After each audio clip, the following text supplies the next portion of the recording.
AIFF slammed Igor Stimac for his harsh words used in the press media. Well, AIFF ने finally अब action लेना शुरू कर दिया है अगेंस्ट ईगोर स्टीमैच, जो ईगोर स्टीमैच के इतने हार्श स्टेटमेंट्स आ रहे थे, कभी मीडिया पे, कभी अनंत त्यागी के यूट्यूब चैनल पे, कभी इस मीडिया आउटलेट पे, कभी उस मीडिया आउटलेट पे। तो फाइनली अब AIFF एक्शन में आ चुकी है अगेंस्ट ईगोर स्टीमैच। वेल, हम डिस्कस करेंगे कि कितनी AIFF भी ठीक है यहाँ पे एंड कितनी ईगोर स्टीमैच के जो पर्सपेक्टिव्स हैं वो भी ठीक है यहाँ पे, क्योंकि आई डोंट थिंक कि दोनों की ज़्यादा गलती है। AIFF भी अपनी तरफ से अब जो कर रही है वो ठीक है, कानूनी दायरे में रह के कर रही है वो भी।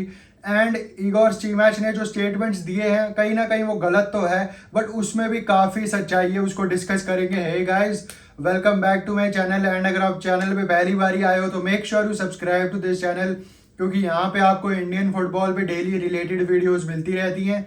सो मेक श्योर यू सब्सक्राइब यार। So let's start the video. काफ़ी दिनों से यार स्टेटमेंट्स आ रहे थे ईगोर स्टीमैच से रिलेटेड, जो वो प्रेस में बोल रहे थे, एंड फाइनली अब एक्शन लिया है, एक शो कॉज नोटिस दे दिया है ईगोर स्टीमैच को AIFF ने कि अगले 3 दिन में हमारे को इस चीज़ के आंसर दो, हमारे को आके मिलो, हमारे को समझाओ कि आप ऐसे स्टेटमेंट्स क्यों दे रहे हो। क्योंकि अगर आप उस पूरे लेटर को पढ़ो जो शो कॉज दिया है उन्होंने ईगोर स्टीमैच को AIFF ने, उसमें ये 3 चीज़ें लिखी हुई हैं क्लियरली कि before the appointment of head coach job कुछ कोड ऑफ कंडक्ट होता है जो कि आपको फॉलो करना होता है इन एनी सर्कमस्टांसेस। एंड उसमें यही कोड ऑफ कंडक्ट होता है कि आप गवर्निंग बॉडी को उनकी वर्किंग के ऊपर आप प्रेस में ऐसे खुले आम में नहीं कह सकते, वो कैसे काम करते हैं, वो कैसे ऑफिशियल्स हैं वहाँ के, ये आप डायरेक्टली आके प्रेस मीडिया में ऐसे आप नंगा नहीं कर सकते। अगर मैं क्लियर वर्ड्स में कहूँ तो ईगोर स्टीमैच ने बीते दिनों जो भी स्टेटमेंट्स दिए हैं, चाहे वो किसी इंडिविजुअल के यूट्यूब चैनल पे दिए हैं, चाहे प्रेस मीडिया में दिए हैं, उन्होंने नंगा करा है हमारे AIFF को, हमारे जो वर्किंग है AIFF की, हमारे ऑफिशियल्स को भी जो वर्किंग हो रही है वहाँ पे, ISL के कोचेस को भी उन्होंने जो डिफेम करने की कोशिश करी है। एंड यस, AIFF को भी अगर आप डिफेम करते हो, वहाँ के सिस्टम को, वहाँ के वर्किंग कमेटी को, ऑर्गेनाइजेशन जो होती है वहाँ की, अगर आप डिफेम करते हो तो आप कोड ऑफ कंडक्ट जो है एक तरीके से वो आप तोड़ रहे हो, वायलेट कर रहे हो, ब्रीच कर रहे हो आप कहीं ना कहीं।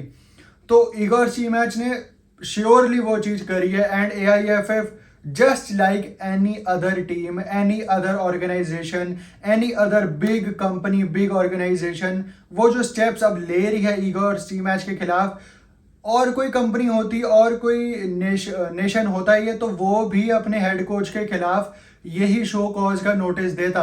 एंड हमने ईगोर स्टीमैच के हवाले भी देखा है कि उनके साथ अब ये हो रहा है, बट अगर हम यूरोपियन एग्जांपल्स देखें तो वहां पे भी होता है ऐसे।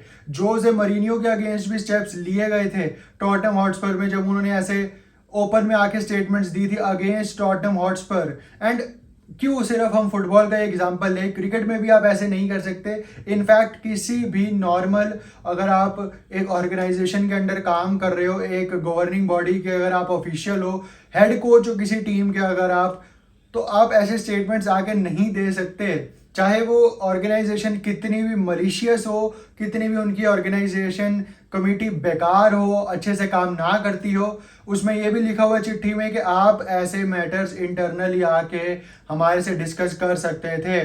तो ईगोर स्टीमैच की यहाँ पे गलती तो हमें कहनी पड़ेगी कहीं ना कहीं है। ठीक है, हम ईगोर स्टीमैच की बेबाकीपन को पसंद करते हैं कि फाइनली एक ऐसा कोच आया है जो खुलेआम हमारे ऑफिशियल्स के ऊपर, हमारी वर्किंग कमेटी के ऊपर क्वेश्चंस उठा रहा है, प्रेस मीडिया में बता रहा है। बट कहीं ना कहीं ये थोड़ा ज़्यादा हो गया, ये हम सबको भी समझना पड़ेगा। एंड स्पेशली जो उन्होंने लास्ट स्टेटमेंट भी दिया है, I am not here to lick the asses of Indians here. तो अगर एक क्रोएशियन आके इंडियन लोगों के बारे में ऐसे कह रहा है, आई डोंट थिंक कि वो एक दायरे में है पर्टिकुलरली। एंड मेरे को भी वो थोड़ा अनटॉलरेबल सी एक स्टेटमेंट लगी थी। एंड उस चिट्ठी में अगर हम देखें तो जो एक चीज़ और भी लिखी हुई है कि it's not about today's scenario of Igor Stimac, जो सैफ चैंपियनशिप जीतने के बाद भी उन्होंने प्रेस में आके क्वेश्चंस के आंसर जिस तरह से दिए थे, जिस तरह से डिफेम करने की कोशिश करी थी AIFF को एंड उनकी वर्किंग को भी, तो उसके बारे में ये है शो कॉज नोटिस। बट उसके बाद भी अगर हम देखें तो काफ़ी एक हार्श स्टेटमेंट्स देते आ रहे हैं इगोर स्टीमैच।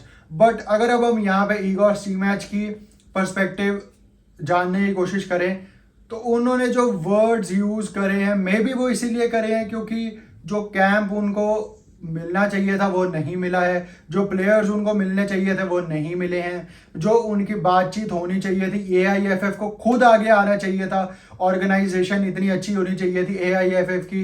एंड हम सबको पता है कि अब कितना कंजेशन हो चुका है फिक्सचर्स का।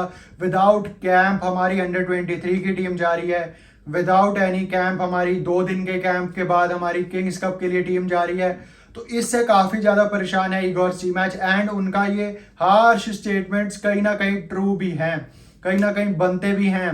बट इस तरह से ये जो वर्ड्स हैं, आपको एक वर्ड्स का दायरा होता है उसको आपको ब्रीच नहीं करना है।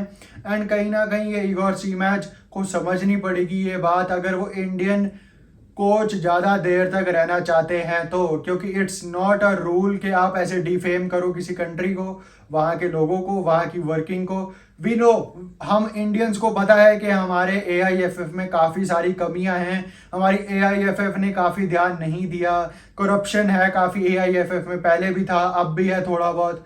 बट इसका मतलब ये नहीं है कि हम खुलेआम अपनी AIFF को नीलाम कर दें, उनकी बेइज्जती करते हैं हम, और वो भी स्पेशली एक ऐसा कोच जो इंडियन भी नहीं है, क्रोएशियन सिटीजन है वो। तो कहीं ना कहीं ये थोड़ा वर्ड्स का दायरा इगोर स्टीमैच को समझना पड़ेगा।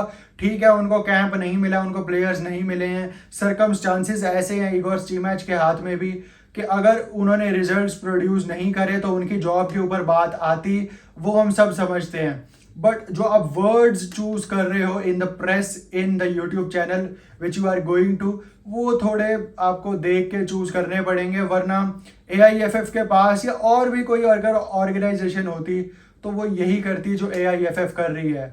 बट लेट्स सी, अब सुभाशीष बोस एंड अमरिंदर सिंह भी हमारे कैंप में नहीं है due to injuries and fever भी था सुभाशीष बोस को तो ड्यूरांड कप से फाइनल से पहले, तो वो कैंप से बाहर हो चुके हैं, वो किंग्स कप के स्क्वाड से बाहर हो चुके हैं। तो टोटल 21 मेंबर्स का स्क्वाड ही जा रहा है सिर्फ किंग्स कप में। बट लेट्स सी, ज़्यादा होप्स तो नहीं है हमारे को क्योंकि सिर्फ 2 दिन का ही कैंप मिलेगा इंडियन टीम को, तो उसमें वो क्या ही उखाड़ लेंगे। वेल ठीक है, पॉजिटिव हमें रहना चाहिए, वो एक स्टेटमेंट है, बट पॉजिटिव रहने के पीछे भी एक पर्सपेक्टिव होता है, वो होता है रियलिटी का पर्सपेक्टिव।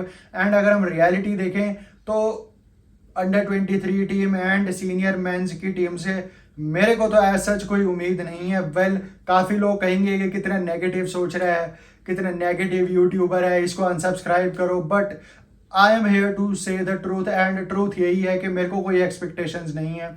इराक के अगेंस्ट जब अगर हम हार भी गए, ड्रॉ निकाल लिया, जीत लिया तो ठीक है, जो भी होगा देखी जाएगी। बट हम अपनी A क्लास फुटबॉल तो नहीं दिखा पाएंगे इन अंडर-23 qualifiers and senior matches against Iraq. तो लेट्स सी अब इगोर स्टीमैच क्या इसका रिस्पॉन्ड देते हैं to AIFF in and in how many days वो रिस्पॉन्ड देते हैं, क्योंकि 3 दिन के अंदर इस शो कॉज का उनको नोटिस का आंसर देना था एंड जिसमें से 1-2 दिन हो भी चुके हैं ऑलरेडी। वेल लेट्स सी कि इगोर स्टीमैच का पर्सपेक्टिव क्या है इसके ऊपर। तो यही थी आज की वीडियो। अगर आपको पसंद आई हो तो लाइक शेयर एंड सब्सक्राइब जरूर कर देना। Till then